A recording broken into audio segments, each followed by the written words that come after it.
Windsurfing or sailboarding is a water sport combining elements of surfing and sailing, and I'm told that you're never too young or too old to give it a go. Hi, Jersey. Hi, Nat. Now, Jersey, I should warn you that I have never actually windsurfed before. What do I need to know before I get started? Okay, so lots of people haven't windsurfed before, and it's a very easy sport to pick up. What you need to know is there's two parts of elements of making up a windsurfing rig. One would be the sail, the other part's the board. And put those two together, put you on a board, I'm sure you'll find out. And I'm a windsurfer. That's it. Okay, now there looks to be lots of different windsurfing sails around. Why is that? Yeah, there's basically one for every different person in terms of style as well as size of the sailor. So you've got very small rigs, you know, that range from kids as young as the age of 5 with that rig just over there, and there's rigs for very heavy sailors as much as 150 kilograms. This sport is all about knowing and understanding the wind, where it's coming from and where it's going. And there's different ways that you can tell which way the wind's going. For instance, I've got this flag over here, and the wind's blowing across the flag, which means the wind's actually going in this direction, so it's coming offshore. Other ways we can tell where the wind's coming from is the way the water's rippling across, or the boats are pointing into the wind as well. So, knowing where the wind's coming from, we've got to try to keep our back to the wind at all times, and then we can actually start sailing.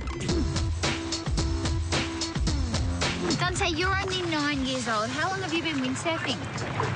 Probably 1.5 years. That's not very long. You're already so good. And what do you love about the sport? Well, I saw my dad do it and it looked really fun, so I decided to do it and I liked it. Plus, it looks like I'm flying across the water. It actually does look like that. I saw you from a distance, looked like you had wings.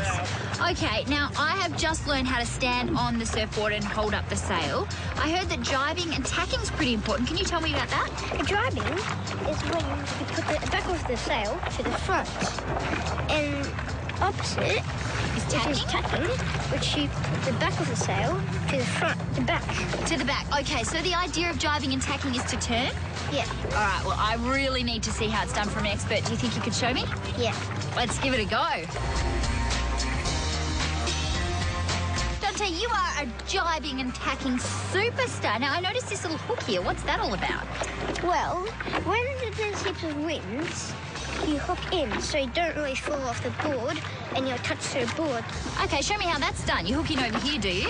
Yeah. Just Yeah. like... That's it.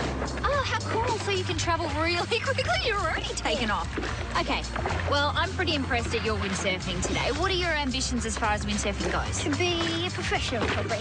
You would like to be a professional windsurfer one day? Yeah. Awesome. Well, you're going the right way. Show me how it's done again. Of course, once you've mastered the basic manoeuvres and skills, like any sport, then it's just a matter of practice makes perfect.